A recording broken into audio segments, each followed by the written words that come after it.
João Ferreira é diretor artístico do Festival Internacional de Cinema Queer. Foi ator, dramaturgo e diretor do projeto Solilóquio.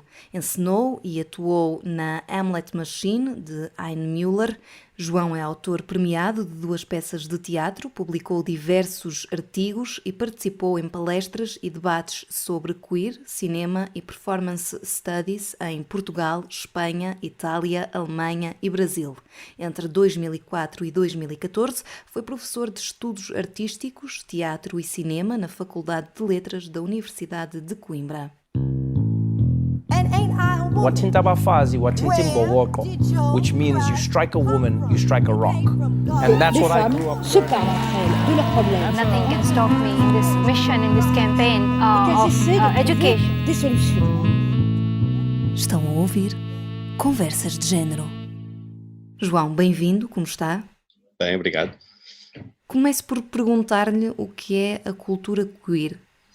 A cultura queer começou a ser pensada no século XX, principalmente com o ativismo que começa a ser mais forte a partir dos motins de Stonewall de Nova Iorque no final dos anos 60, e foi uma forma de reivindicar a presença de gays, lésbicas, transexuais, transgêneros na cultura, ou seja, no fundo, uma forma de olhar o mundo através dos olhos destes indivíduos e redesenhar a história e, de alguma forma, também reivindicar a história com a presença fundamental destas pessoas.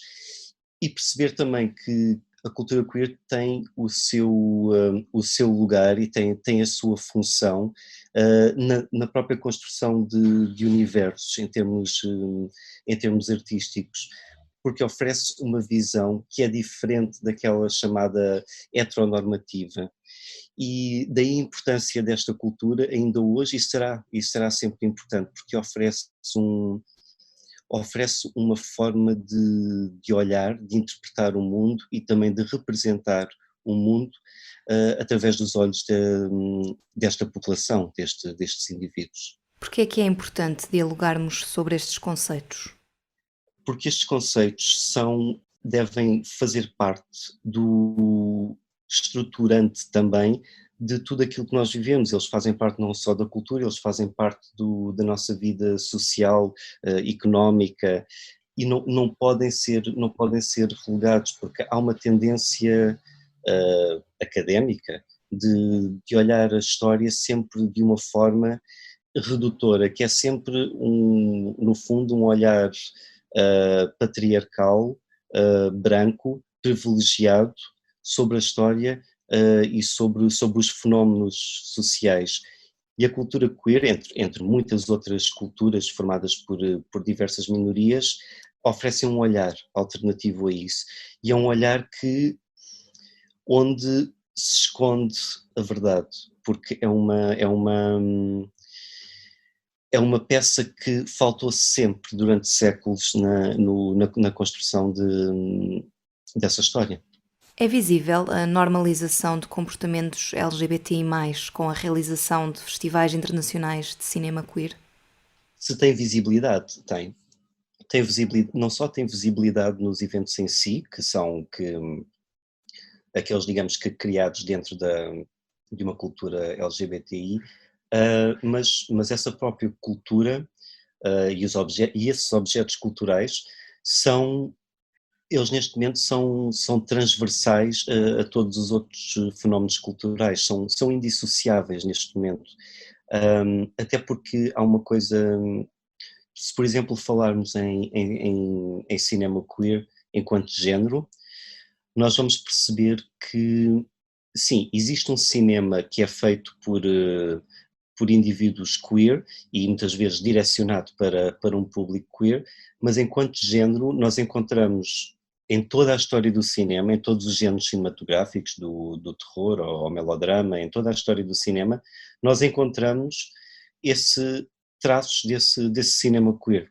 Daí esta cultura tem essa particularidade de estar, digamos que, imiscuída na cultura de uma forma geral. Nós vamos encontrar aí leituras. Daí eu falar também há pouco da cultura queer ser também uma forma de olhar o mundo e de olhar o objeto cultural e de reivindicá-lo também para si. Em que faixa etária se localiza o maior interesse por este cinema?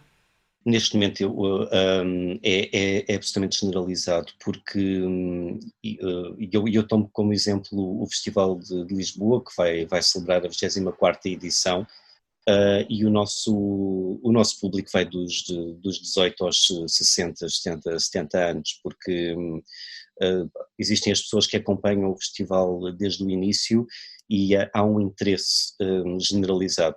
Obviamente que há uma série de filmes e de eventos que nós realizamos que vão muito ao encontro de uma faixa etária mais jovem, porque muito do cinema que está a ser feito agora é dirigido para essa faixa e fala uma linguagem, tem códigos próprios que interessam mais a essa faixa etária do que a população mais velha, que procura outro tipo de cinema.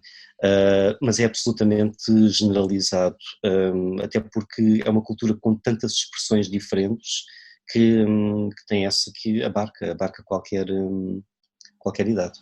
Quais são os filmes obrigatórios para quem quer saber mais sobre a cultura queer?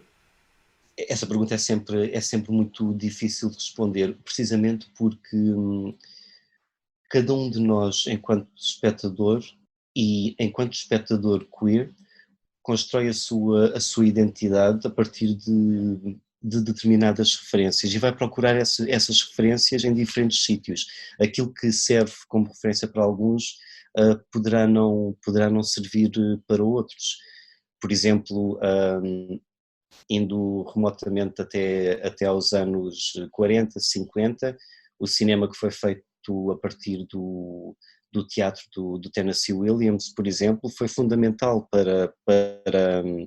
para que uma geração conseguisse identificar personagens gays, neste caso, nesse cinema, e se conseguisse identificar aí. Podemos pensar no cinema mais experimental dos anos 60 e 70, do Jack Smith, por exemplo, do Kenneth Anger. Os espectadores encontraram aí também. E depois fomos, obviamente, já aos anos 90 e numa época já de plena epidemia da SIDA, o movimento do New Queer Cinema foi fundamental. Aí são incontornáveis autores como o Tom Kalin, o Greg Araki e o próprio Gus Van Sant. Ou seja, encontramos aí já uma outra forma de tratar as personagens queer. São muitos, e para determinadas pessoas, ou se calhar mais jovens, são muito importantes os filmes de chamado coming of age, ou de saída do armário, para terem esse tipo de identificação, e aí então existem inúmeros casos, e também no cinema francês, com o Sébastien Lifshitz também encontramos isso. São muitos,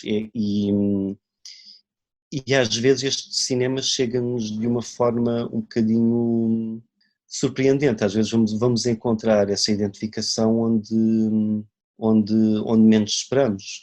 Posso dar um exemplo pessoal. Ainda há pouco tempo lembrei-me que eu era muito miúdo do Expresso da Meia-Noite, que não sendo um filme queer do Alan Parker, que há pouco tempo, nem é um realizador que eu gosto particularmente, mas que tinha um ator que é o Brad Davis, e que para mim marcou muito a presença daquele ator ali, e que eu depois fui descobrindo, e que é um ator que entrou também no Querelle,